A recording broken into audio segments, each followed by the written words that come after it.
Praise the Lord. கர்த்தருடைய பரிசுத்த நாமம் இந்த நாளிலும் கூட மகிமைப்படுவதாக. நம்ம இணைந்த ஆண்டவரை நோக்கி பார்க்க இந்த நாளில் உதவினாரே ஆண்டவருக்கு நன்றி செலுத்துகிறேன். இந்த நாளிலும் கூட சங்கீதங்களின் புஸ்தகம் 109 அதிகாரம் அதனுடைய 26வது வார்த்தையை வாசிக்கிறேன். என் தேவனாகிய கர்த்தாவே எனக்கு சகாயம் பண்ணும், உம் கிருபையின்படி என்னை ரட்சி. என் தேவனாகிய கர்த்தாவே எனக்கு சகாயம் பண்ணும். சங்கீதக்காரனாய் தாவீது இந்த இடத்தில் ராஜாபிஷேகம் பண்ணப்பட்ட ராஜாவாய் ஆளுகிற ஒரு தேவ மனுஷனாயிருந்தாலும் அவருக்கு கூட ஹல்லேலூயா ஒரு பழமொழி சொல்லுவார்கள் இல்லையா, யானைக்கும் அடிச்சறுக்கும் என்று. எல்லா ஆஸ்தியும் ஐஸ்வர்யமும் எல்லா அதிகாரமும் இருந்தாலும் தேவனுடைய ஒத்தாசை ஒரு மனிதனுக்கு தேவை. இந்த உலகத்தில் உயிருள்ள நாள் வரை தேவனுடைய சகாயம், ஒத்தாசை, உதவி ஒரு மனிதனுக்கு கட்டாயம் தேவை.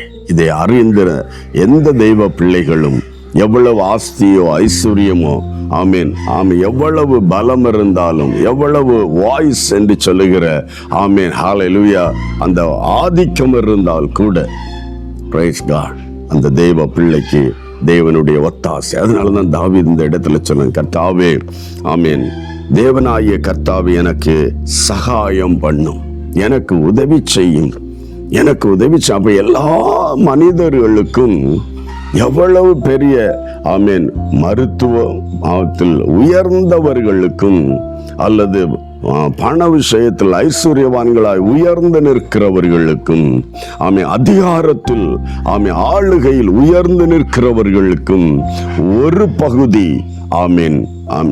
வெற்றிடமாய் அல்லது குறை உள்ளதாயிருக்கும். அதுல தேவனுடைய ஒத்தாசை நிச்சயம். காரணம், எந்த மனிதனும் தன்னை பெருமைப்படுத்தி விடக்கூடாது என்பதற்காக ஒரு ஹல்லேலூயா நெருக்கடி எல்லா மனிதர்களுக்கும் தேவன் அனுமதித்திருக்கிறார். அல்லேலூயா. ஆகவே இந்த நாளில் உன்னுடைய வாழ்க்கையில் எந்த நெருக்கடியில் கடந்து போகிறாயோ, ஏதோ சில பகுதிகளில் வளர்ச்சி அடைந்திருக்கலாம்.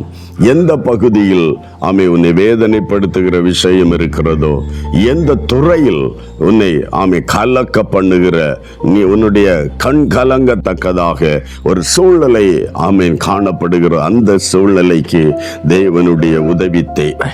இந்த கால வேளையில எனக்கு ஒத்தாசை வரும், பர்வதங்களுக்கு நேரா என் கண்களை ஏறெடுக்கிறேன் என்று சங்கீதக்காரன் சொன்னது போல இந்த கால வேளையில வானத்தையும் பூமியை உண்டாக்கின தேவனா கர்த்தரை நோக்கி பார்.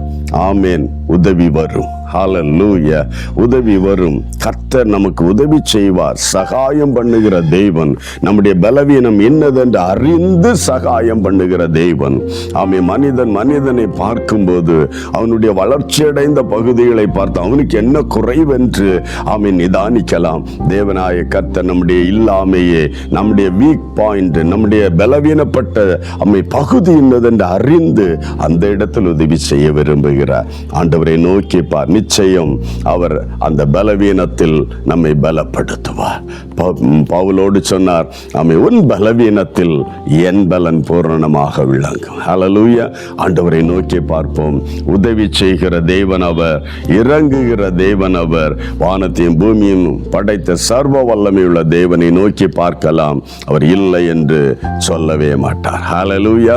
இந்த காலையில் ஆண்டவரை நோக்கி பார்க்கலாம். கண்களை மூடி ஒரு நிமிடம் கர்த்தரை துதித்து ஜெபிக்கலாம். நல்ல தகப்பனே, வானத்துக்கும் பூமிக்கும் சகல அதிகாரமுள்ள எங்கள் பரலோக பிதாவே, இயேசு கிறிஸ்துவின் நாமத்தில் இந்த காலை வேளையில இணைந்து ஜெபிக்கிற எல்லா தெய்வ பிள்ளைகளுக்காக உமக்கு நன்றி. உம்முடைய பிரசன்ன விவரங்களை இப்பொழுது நிரப்பி கொண்டிருப்பதற்காக நன்றி. Thank you Lord. இதை கேட்டுக்கொண்டிருக்கும் போதே தேவனுடைய அந்த பிரசன்னம் உதவி செய்கிற தேவனாய், இறங்குகிற தேவனாய், எந்தெந்த பகுதிகளில் சோர்வடைந்து ஆண்டவரே எல்லா முயற்சியும் செய்து ஆண்டவரே ஒன்றும் வாய்க்காமல் போன நிலைமையில் காணப்படலாம். அந்த இடத்தில் உம்முடைய உதவி தேவை என்று நம்பி இந்த காலவெளியில் நோக்கி பார்க்கிற எல்லா தெய்வ பிள்ளைகளுடைய வாழ்விலும் நீர் அற்புதம் செய்வீராக, உதவி செய்வீராக, சகாயம் பண்ணுவீராக. உம்முடைய பிரசன்னம் அவர்களுடைய வாழ்க்கையில் ஒரு பெரிய மாற்றத்தை கொண்டு வருவதாக. கர்த்தர் அப்படியே செய்யப்படுறதுக்காக நன்றி. உம்முடைய சமூகம் அவர்களை சூழ பாளையம் இறங்கி ஒரு தெய்வீக வழிநடத்துதலை கொடுத்து உம்முடைய நாமத்தை உயர்த்த உதவி செய்யும். இயேசு கிறிஸ்துவின் மூலம் செபிக்கிறோம் நல்ல பிதாவே. ஆமென், ஆமென். கர்த்தர் உனக்கு உதவி செய்கிற ஒரு தெய்வம். God bless you. Praise the Lord.